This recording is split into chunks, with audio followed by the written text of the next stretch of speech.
Amahoro y'Imana abane namwe mwebwe mwese bene data mudukurikirana kuri cheno.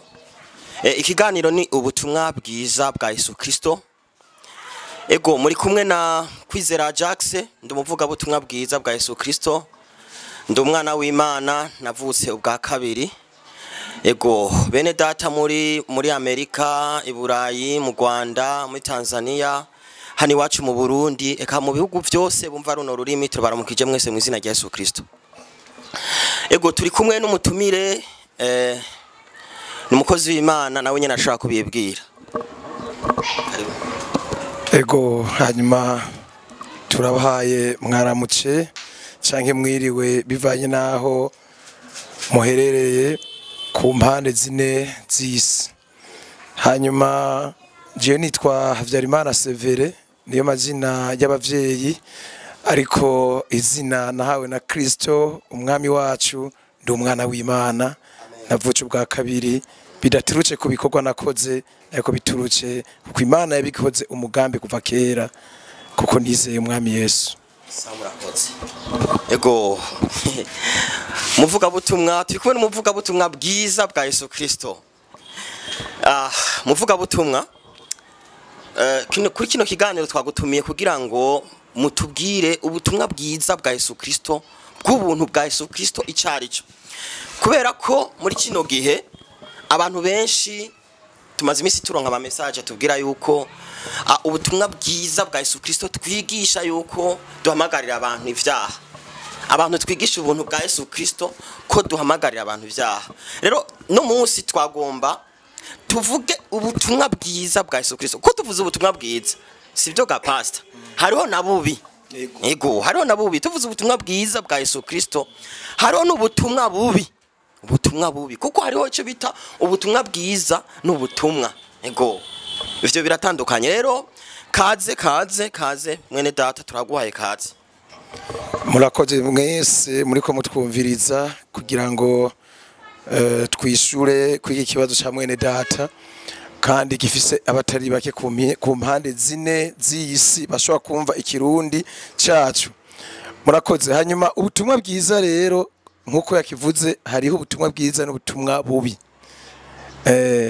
Mbere kuri mwene data Jax, hamwe no kubwira tuti ndagutume kwanaka, ati umubwire atahonze wo gufatira umeke uzotahira mu gasho. Ukacura n'undi muntu akakubwira ati genda umbwire urya muntu ubwire naka, ati niyo naringiye, ati nari ntwaye ubundi butumwa bwa naka, ati genda umubwire ati kuvyo wakoze aragushimiye. Bwose bwitwa ubutumwa. Bwose bwitwa ubutumwa. Uca wumva ko rero wa muntu wumushiriye, mbega ubwo uja kumva, ubwo uja kubona, ubwo yumva kanezerwa, wumva ari ubwahe? Nubwo yumva ko afungwa canke nubwo yumva ko aza gushimirwa? Ubutumwa aza kumva nubwo yumva ko aza gushimirwa. Ego rero nico murakoze. Rero nuko kuba twumviriza no kumenya neza ko igihe cyose wumva ubutumwa bwiza si bwose ari bwiza, buja kuba bwiza kumva zuko ubwumvise aronka amahoro, yumva tuje, yumva umunezero, yumva aruhuce muri Kristo Yesu. Hagati yiwe n'Imana nta rubanza ruba ruhari. Nibwo bwita ubutumwa bwiza. Buja kuba bwiza ari uko buruhukije uwo muntu akaruhuka akumva amahoro hagati yiwe n'Imana. Twifashishije amajambo dusoma mu cete Paulo y'Abaroma mu gice ca 5. Ego kujya murongo wa mbere n'amajambo avuga ngo iki? Avuga ngo none rero ko twacindanishirizwe no kwizera dufise amahoro ku Mana kubw'umwami wacu Yesu Kristo. Amahoro, ubutumwa bwiza iyo babwiza gihe bujanye amahoro, igihe butajanye amahoro ntibari bwiza. Murakoze. Sawa, murakoze cyane. Ariko iki kintu ro kizana amahoro, bwana umuvuga ubutumwa bwiza bwa Yesu Kristo, kirateye urujijo. Kirateye urujijo. Tuvuze ubutumwa bwiza bwa Yesu Kristo buzana amahoro, reka ubutumwa bwiza bwa Yesu Kristo buzana amahoro. Hari abandi bantu baca bumva ukundi kuntu, kuko kubwira umuntu ngo wakiriye visa ubwo si ubutumwa bwiza, sivyo? Kubwira umuntu ngo uzoja kuba muri Amerika ubwo si ubutumwa bwiza. Ubutumwa bwiza bwa Yesu Kristo, Paulo niwe yavyanditse neza ngaha Abaroma igice ca mbere ku murongo wa 16 havuga ngo kuko ubutumwa bwiza butantera isoni ari ubushobozi bw'Imana buzanira uwizeye wese agakiza, uhereye ku muyuda mukageza ku mugiriki, kuko muri bwo ariho ukugororoka kuva ku Mana guhishurwa guhesha ukwizera kukakwiza ukwizera nkuko ivyanditswe ngo umugororosi azobezwaho no kwizera. Haleluya. Uburo nibwo butumwa bwiza bwa Yesu Kristo, ari ubushobozi. Tuvuze ubushobozi ni puissance, pastor. Rero ubu butumwa bwiza bwa Yesu Kristo twakiriye, twabuhawe kubona. Ubwo buntu rero nibwo abantu benshi bateko baratahura. Nibwo abantu benshi bateko batahura. Hari abantu bagomba yuko ubutumwa bwiza babugura amahera. Ya babugura amahera. Yego, ivyo birahari. Hari abantu bibaza yuko kukizwa agakiza twaronse ari uko twavomye ibido z'amazi menshi tukazidugana mu ijuru Imana ikoga. Ego ico kintu rero nico abantu benshi beko baravuga ati ubutumwa bwiza bwanyu burimwe amanyanga kuko buca buhamagarira abantu kuba ibinebwe. Rero tukeneye udusigurire ubu butumwa bwiza bwa Yesu Kristo bwa twaburonse ku buntu buduha gakiza. Dukeneye dusigurire ako gakiza katurutse he, twakaguze iki? Kuko cyamwe Imana ivuga ngo ubuntu nibwo bwabakijije kubwo kwizera, navyo nyine nivyavuye kuri mwebwe n'ingabire y'Imana. Dukeneye dusigurire ubwo buntu bwa Yesu Kristo, ubwo buntu bwa Yesu Kristo inguvu bufise ukuntu bushobora gutransforma umuntu akaguma hingurwa. Ya niko twene dusigurire. Murakoze cyane mwene data. Hanyuma twumvise ikintu gikomeye cyane. Ubutumwa bwiza ni kintu gishikiriza umuntu atarakwiriye none imbere y'Imana akaca aba umuntu akwiye. Ati mbega hari iki rero? Twumvise ngo muri bwo ubutumwa bwiza muri bwo urumva harimwo iki? Mu ry'amajambo wumviriza havuga ngo kuko muri bwo ariho ukugororoka kuva ku Mana guhishurwa, kandi ubwo kugororoka nyene hari ikindi kintu twumvise ngo kugahesha uwizera. Urumva uwizera iki? Kugahesha uwizera kukagwiza ukwizera nkuko vyanditswe ngo umugororotsi azobeshwaho no kwizera. No kuvuga ko ubutumwa bwiza rero bubwiga umuntu, uwo muntu amaze kwizera ico ubutumwa bwiza rero burafise ico bumuha, kuko muri bwo ngo je no takagishaho irimwo ibibenyi, amafaranga, telefone, ngasanga wayintoreye ucumbaza ati mbega havye Imana seve kurondesha wataye ikiti cina tayishaho yari mwiki? Yarimwo ibibenyi vy'abana kandi yarimwo ni telefone n'utundi turumba nashizeyo harimwo musaho. None rero ubutumwa bwiza ni isaho irimwo ivyo dukeneye kugira ngo ducika abagororotse imbere y'Imana. Ico nico cyambere kiri mu butumwa bwiza rero. Nukuvuga ko rero twamaze kuvuga ko ubutumwa bwiza iyo umuntu abubwiwe, iyo umuntu avuze ubutumwa bwiza hanyuma umuntu akabubwirwa, tubwira bariko ratwumviriza mwese, ubutumwa bwiza iyo buvuzwe hanyuma umuntu akabwakira burafise ico bumuha. Ubu muhiki rero twamaze kubona ngo nibwo buhesha uwizera wese ukugororoka kuva ku Mana. waruze ko ari kugoroka kuva mu bikorwa hari n'ukundi kugororoka kuba twumviriza mwese hari ukundi kugororoka kuva ku bikorwa ni nako Yobu yari afise ni nako abayuda bari bafise uko no kugoroka kuva mu bikorwa ni kuva ku Mana rero none rero ukugoroka kuva ku Mana rero kuko Imana iragororoka ijana kwijana igihe umuntu yakiriye ukugoroka igihe yakiri ubutumwa bwiza ubutumwa bwiza mumuha ukugororoka kuva ku Mana nico murakoze ubutumwa bwiza bwa Yesu Kristo sivyo niwe Kristo niwe buntu niwe kuri yaciye Bibiliya ivuga ngo twahawe ubugingo budashira abantu ro kumva ko bahawe ubugingo budashira kubera ubutumwa bwiza baronse babwiwe kumva ko bahawe ubugingo budashira byarabananiye kumva ko bahawe kugororoka byaranse kumva ko bahawe kugororoka tugiheshejwe n'umwami wacu Yesu Kristo abantu byaranse pastor aho nyine nkeneye ko udugira ukogororoka kwaduhaye ubugingo budashira ni kuko turimo kandi ubugingo budashira twabuhawe n'umwami wacu Yesu Kristo amen amen muko abantu baracafise ibizigizigi ahantu ukugororoka twaronse twabugingo budashira ducika abana b'Imana abantu n'ubu ntibaratahura bo biba hari uwembwiye ngo none ngo wogororoka gute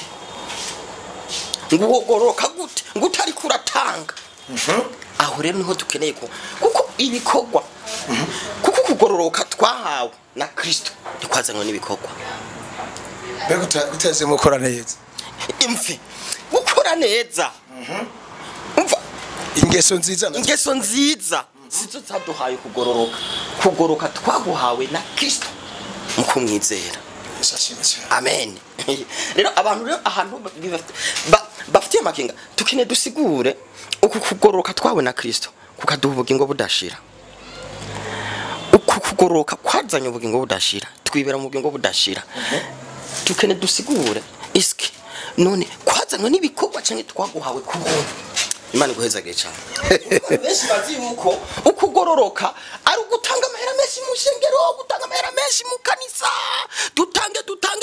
dutange twuzutse muca mugororoka ariko birivuga yuko kwazanwa n'iki kwizera bonesa sife yego aha rero tukene dusigurire bona pastor ukugororoka ko twagukuye murajya amahera basaba cyane ko twagukuye mu buntu murakoze murakoze cyane hanyuma ukivuze neza abantu niko turi abatwumviriza mwese mutaravuka bwa kabiri canke mutarakumva ubutumwa bwiza ni kuri kandi natwe niko twari turi nihereko jewe njumva ubutumwa bita bwiza kera ntarize narumva bwiza bari baratubwirize ko tuteze gukora neza dufasha abatamakazi tukabavomera amazi tukikorera inkwi iyo barushe tukabahoma inzu zabo tukakubura gihe badashoboye gukumura kandi ivyo ni byiza ni byiza uwo ni umuco mwiza mugabo udafatanye utajana ukugororoka amen umuco mwiza abantu bose bariko barakura ndetse mbere ubivuga ngo urabizi niwo muco w'abarundi mugasi umuco ujana ubugingo ukugoroka ubugingo budashira oya none rero twarakora twihangira n'abasore twari kumwe tugikizwa tukaza turagenda turavomera abatamakazi dusenya tukongera tukabagurira n'imipira tubonye umutamakazi yikoreye inkwi akananirwa cyangwa ikarabo ry'amazi wanakira ko bikorera bavoma mu karabo tukaja dushira ku mutwe kugira ngo Imana itubonye twikoreye ikarabo noneho Imana ise tugira bera tukaza tutwenga abantu rero batikoreye inkwi zabo batamakazi kandi abantu babonye twikoreye batubwiye ngo turabahigwe ariko twisanga ku mugoroba tugiye gusenga rero yamasengesho yo ku mugoroba tukasanga turabanyavyaha kubera iki twebwige twakira ubutumwa bwiza tubwire ariko ratwumviriza rero ubutumwa bwiza nta muntu numwe afise atanga kugira ngo buje kuriwe kandi ukugoroka kuva ku Mana ni kujanwa n'ivyo umuntu yiyumviriye ukugoroka kuva ku Mana ni Imana yaguteguye kuva kera none igushitsa muri Yesu Kristo kugira ngo twumvise ubutumwa bwiza noneho tuje twakira ivyo Imana yatugabiye muri Kristo Yesu. None rero twagomba kugira ngo tumenye rero iki kintu ku bantu be kwadukurikirana kugira ngo bamenye bave kwizima bave ku bintu bave mu byo bita imitegekere cyangwa amarangamutima yapfuye noneho bizere ubutumwa bwiza.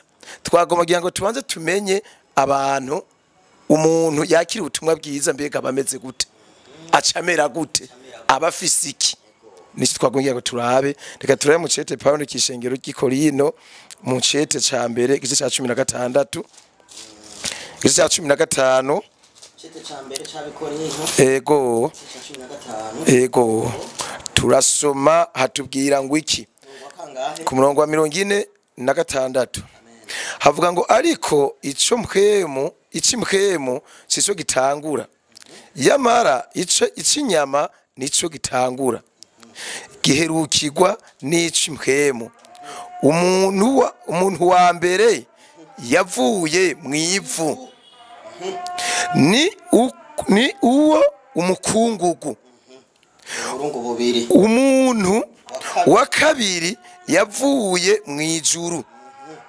nkuko uwo umukungugu ari niko n'abo umukungugu bandi bari nkuko uwo mwijuru ari niko nabo mwijuru bandi bari. Yesu wacu nashime cyane.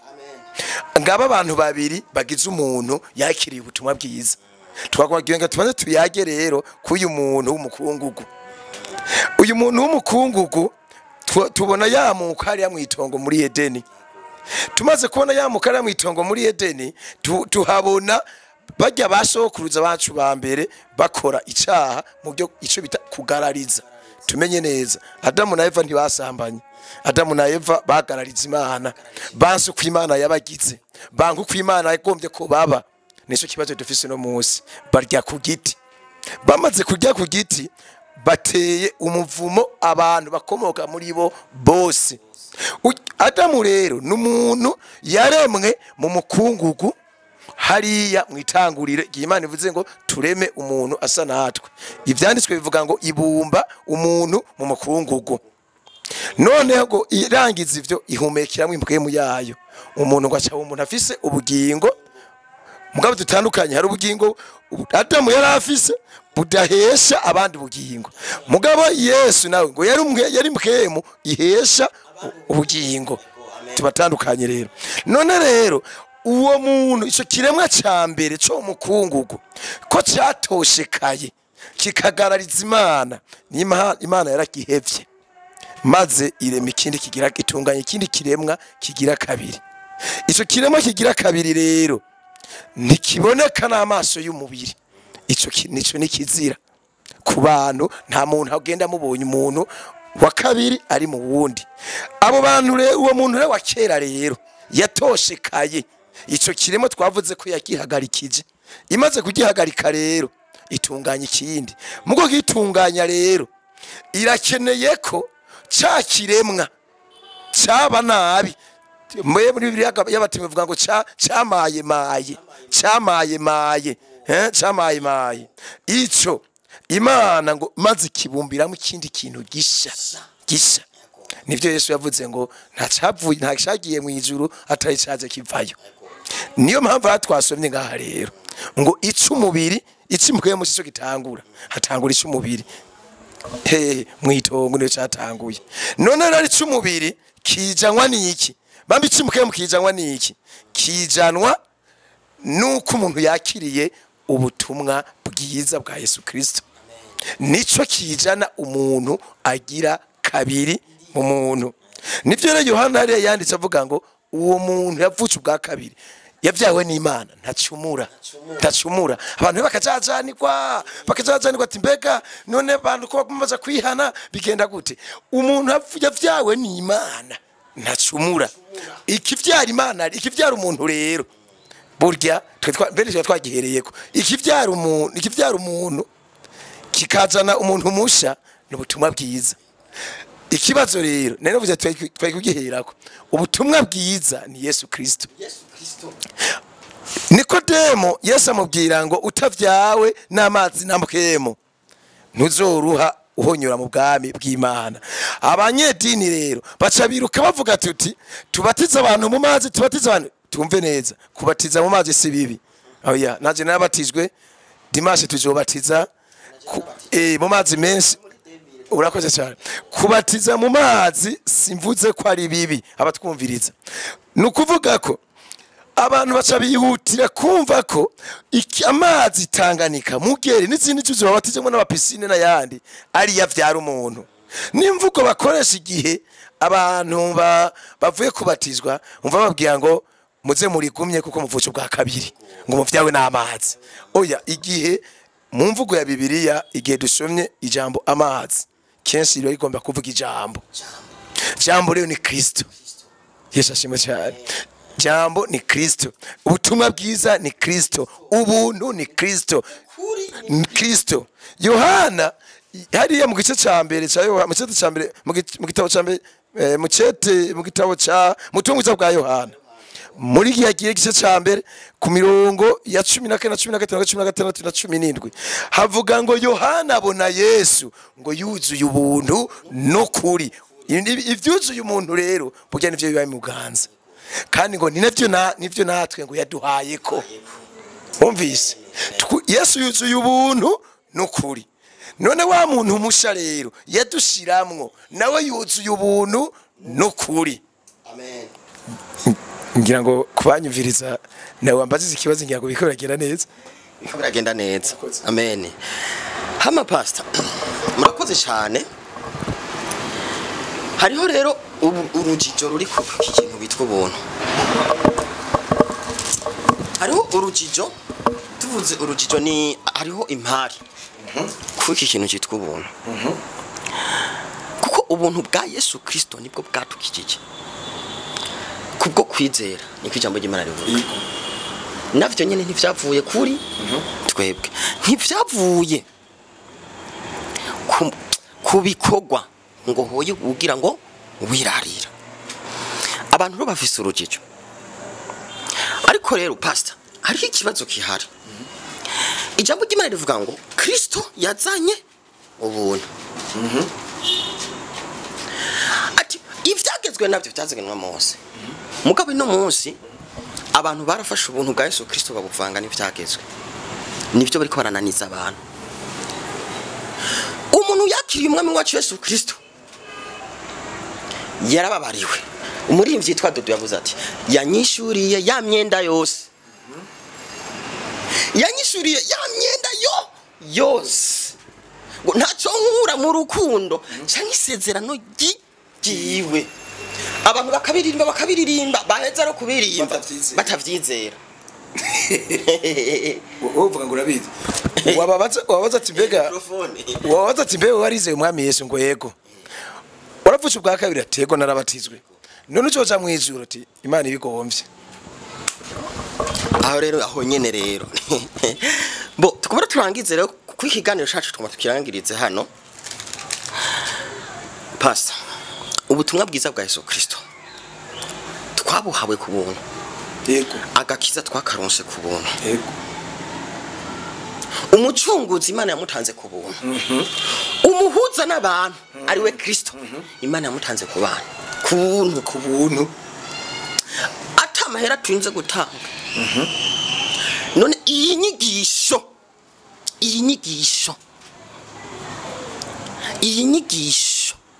iri kiratuma haba impari nyinshi yuko ababwiriza ubuntu bwa Yesu Kristo bigisha ivyaha iva kuki. Ego iva kuki dukeneye kumenya iva kuki. Hama kugira ngo turangiza uca wishirako none uwo muntu yigisha ubuntu bwa Yesu Kristo, uwo muntu avuga ngo n'umukozi wa Kristo ahamye ubuntu bwa Kristo, aja gutoza abantu mu rushengero amahera y'ibimazi gute kandi tuzi yuko ikimazi cyatanzwe ari Kristo Yesu neza cyane ayo mahera y'ibimazi aza gute kandi tumva agakiza twakaronse ku buntu Imana yatanze ikimazi ku buntu none ikimazi kigaruka gutangwa gute mu makanisa murakoze murakoze cyane hanyuma nagomba nitworangiza nabanze ngo nsigure ututuntu tubiri kuko numvise kumenya ko turi ikiganiro kiri tuko tuyaka kujanye n'icyo ubugingo budashira kandi twatuko tuvuga ikintu bita ubuntu reka dushire ko nimbabazi reka ngene mvuze ututuntu tubiri tukirangirize mugabo mvuze mu tutuntu tubiri igituma abantu bafise ikibazo kuba twumviriza mwese nuko abantu batazi imbabazi baraziririmba bakazivuga bakazisigura bakazivuga hirya no hino bakazigisha abantu mugabo ntibazi ni nkuko umuntu ashobora kuba afise idolari atazi ko afise ko ari idolari akacana ritatu runuri ko bahera 10 Burundi atashobora imara ndarutaye ntaco rumara mugabo ikintu bita ubuntu imbabazi ku munyavyaha jewe severa umunyavyaha imbabazi zanyimye ico je nari nkwiriye kandi niyiziko ijambo ry'Imana rivuga ngo bose bakoze ibyaha ntibashikira ubwiza bw'Imana ngo ariko bacindanishirizwa n'ubuntu reka tugeze ngaho none rero imbabazi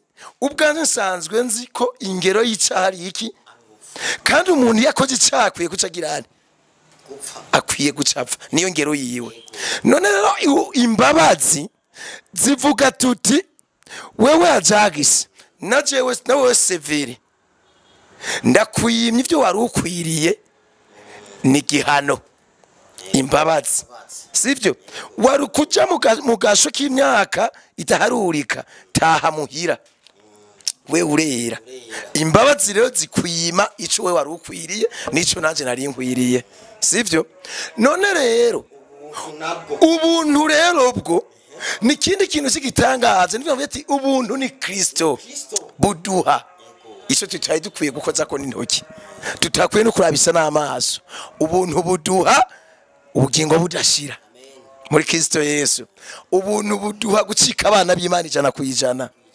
Ubuntu buduha kugabirwa ivyo mwijuru vyose ariko batsindanishirizwa n'ubuntu bwayo ibibahereye ubusa uwo murongo wagumye uguhagama ariko batsindanishirizwa n'ubuntu ibahereye ubusa wewe warije amashure cyane ubusa butagira ko kimwe ari kintu kiba kiriko urakoze cyane rero twaguba tuvuge rero kwica kindi wari kuravuga tuti none aba bantu babikura kugira ngo batangisha abantu ibintu bizotuma baja mu ijuru wewe wari ubizi ni gitangaza nagoma ndakubwire ko nico bita maranga mutima harimo nico bita kugira ngo abantu baronke inyungu z'abantu usanga barashinze ibintu bita amadini amashengero bamwe uja gusanga ari inyungu bakeneye mw'ivyo bintu bakavuga tutire tukavuga ukuri noneho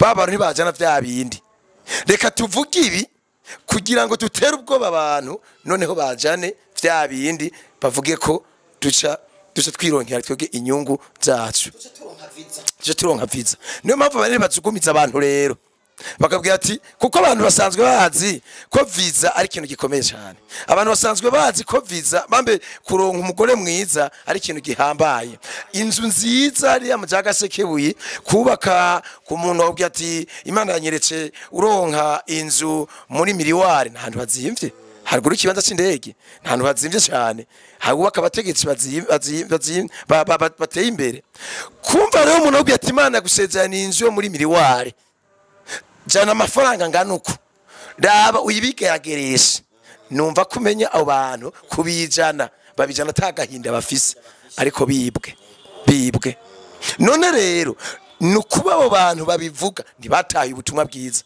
wasavye ngo mbega abo bantu nabaki abo bantu bwabo ababivuga ntibataye ubutumwa bwiza bagumye mu butumwa gusa dusomye mu butumwa bwiza bwa Matayo mu gice cya 23 hariko amajambo akomeye cyane Yesu yabwiye abo bantu.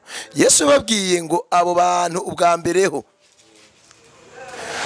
ababwira ko abagaya, cyo ni cya mbere. Icya kabiri abwira abantu ngo mwitondere ivyabo ariko ntimwemere kwinyigisho zabo zibaganza. Yarababwiye byinshi kandi undura ngo nta kindi kibakoranije rero ngo no kurya ingo z'imfuvyi n'abafakazi. Ni bukifuvyi n'abafakazi ahubwo butanga amahoro mwizongo. Waruzi ko Yesu yavuze ko ari wese w'imfuvyi. Amen. Hallelujah. We ntazirya ni wese wabwo kandi ngo n'umugabo w'abafakazi. None aragiye Yesu avuze ngo n'umugabo w'abafakazi. Abafakazi ni twebwe tutagira Imana data, tutagira data, sivyo? Imfuvyi n'abantu batagira se, abafakazi n'abatagira umugabo, babuze umugabo. Yohana Paulo yishuye abagalatiya yababwiye ngo nabashingiye uwundi mugabo ataba kuko uwo mugabo wa mbere ngo yarapfuye. Umugabo wambaje ivy'amategeko, umugabo wa mbere Paulo yabwiye mu Galatiya byari vyagezwe ngo kuko mwapfuye ku cyanya kibafise ngo maze nabashingira uwundi mugabo ngo niwe Kristo Yesu. Yesu wacu nashimwe cyane. Yego murakoze. Ego murakoze cyane. Twari kumwe na Pasteur Severe muvuga butumwa bwiza bwa Yesu Kristo. Hama kuri mikro mwari kumwe na Kwizera Jax muvuga butumwa bwiza bwa Yesu Kristo. Turabahaye kaze bwana pastor wundi munsi. Ego nitwabahamagara muze mutwitabe. Murakoze cyane tuzobita kuko nivyo twahamagariwe. Paulo yavuze ngo ndumukozi nacije umukozi w'ubutumwa bwiza. Nanje ndimwo nta kindi numva novuga atari ubutumwa bwiza. Tuzogaruka. Bakunzi rero ubutumwa bwiza na hagataha Yesu abahezagire.